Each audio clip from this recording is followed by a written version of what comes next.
Go to item 33, and we'll hear the presentation, and I'll call upon Councillor Sarah Templeton, who chaired the committee, the hearings panel rather, and ask her to make the presentation, and then we will adjourn for lunch. We'll be back at 2 o'clock. We'll hear the deputations on 2 items that we have on our agenda, and then we will deal. I'll adjourn the item until later in the meeting, so we will deal with them in the following order after lunch, which are, my apologies, number 30, Citizens' War Memorial. There are deputations on that, and then I will deal with the hearings panel report to the Council on the Akaroa treated wastewater options, and then I will deal with the Otakaro Regeneration Company due diligence report findings. So that's the order, and if we slip in terms of time, then the item that will end up going to the 18th of December is the Otakaro Regeneration Company due diligence report findings. Right, but I will, I'll leave it to you, Councillor Templeton, to just introduce the panel report. Do the PowerPoint presentation, and then there'll be a little bit on the other side. Yep. When we come back. When we later. come back. Yeah. Okay. So Akaroa treated wastewater options. This has been going on for quite some time now, and the inappropriateness of the current site is widely acknowledged.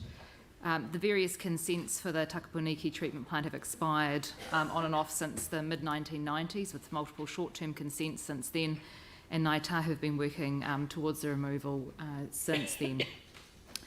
In 2015, consents were granted for the new treatment plant and network upgrades, but consents were declined for the new outfall because they were culturally offensive to Ngāi Tahu parties and insufficient consideration of the land-based alternatives have been made. Council appealed to the Environment Court against the decline of the outfall consents. The Ngāi Tahu parties joined the appeal, and since then Council has worked closely with Ngāi Tahu parties in considering alternatives to the harbour outfall. And in 2019, Council withdrew that appeal. Back in 2017, the Akaroa Treated Wastewater Reuse Options Working Party was established to explore the alternatives to the harbour outfall. A long list of options was gone through, with most discounted due to feasibility or cost. Community members from Akaroa, Takamatua, Robinsons Bay, affected landowners, Onuku Runanga and Te Ruranga o Kokurarata appointees, councillor and community board members were on board. In October this year, the latest consent expired, and we've lodged an application for a new one for up to 8 years until the new scheme is up and running, but that is on hold while this process plays out. So these are the 4 shortlisted options, and people will have been through this before when we were approving this for consultation. So Inner Bays, the harbour outfall, and Goffs and Pompey's Pillar. So the Inner Bays irrigation scheme was the preferred option, as people know, and it is the hearings panel recommended option.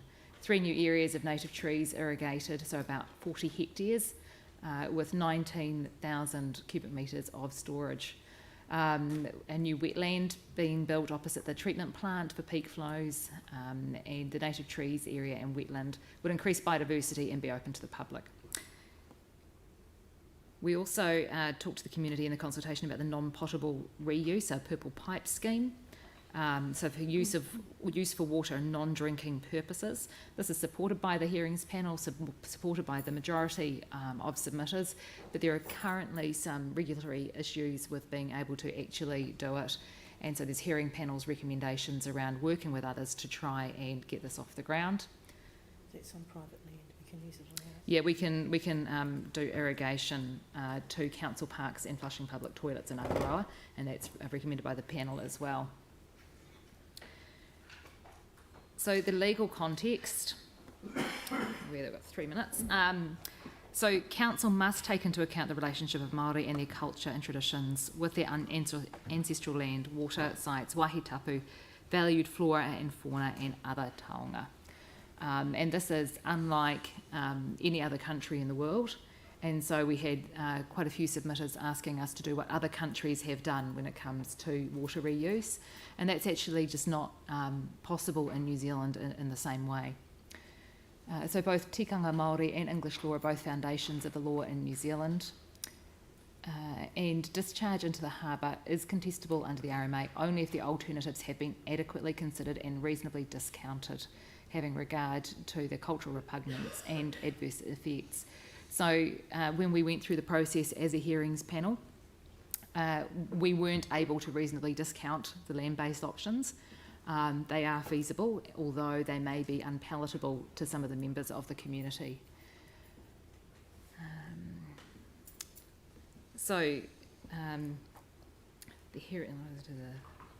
flip back to my stuff here. The panel's process itself has been a really thorough and robust one. The panel have read the submissions, staff and technical reports, have had several days of hearings, site visits and a long list of questions to and responses from staff based on the submissions and hearings.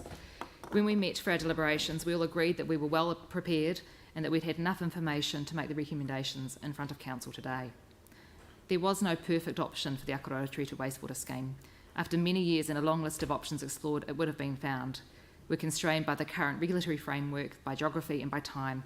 We cannot wait, and I'm pleased to bring these recommendations today. The recommendations are in 3 sections. Firstly, some that address the broader issues that we heard from submitters on the value of water as taonga and the need for a sustainable development approach, the need to address the inflow and infiltration into the pipes in Akaroa, and the need for ongoing conservation measures. We also recommended that we rename the project the Akaroa Reclaimed Water Treatment and Reuse Scheme, so that goes along the same lines as being able to value water for its use and not just looking at disposal. And we to communicate progress to Council Community Board and the community and set up a community reference panel.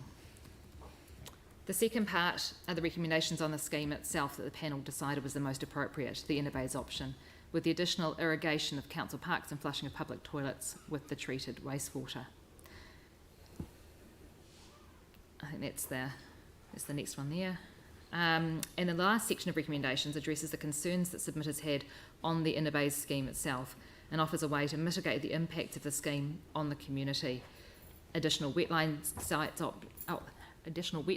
options, maximising planted areas of native bush to reduce the size of ponds and increasing biodiversity, future-proofing for non-potable reuse, native tree plantings to avoid the key archaeological sites, which was a concern of many submitters, and include interpretation signage to enhance the heritage in the area, soften the plantings, water conservation measures, and investigate the use of storage tanks instead of ponds. We also recommended that we create a local employment scheme for the planting and maintenance of those trees, and hopefully this will save people having to drive over from Christchurch to do that.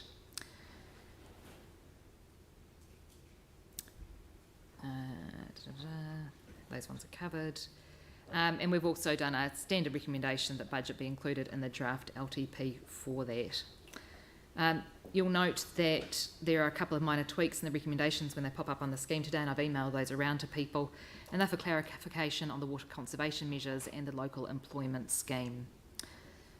So finally, to panel members, thank you. A significant amount of additional work was done in a professional and respectful manner.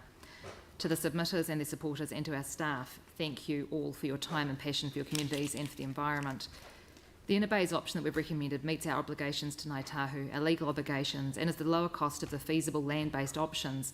It keeps the treated wastewater closer to the communities where it may be reused in the future when regulations allow. And in the meantime, we get an additional nearly 40 hectares of native bush restored in what was once an abundant and thriving forested harbour and food basket for local runanga.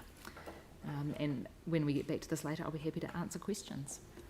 Thank you very much for the introduction. I should note that I said I didn't.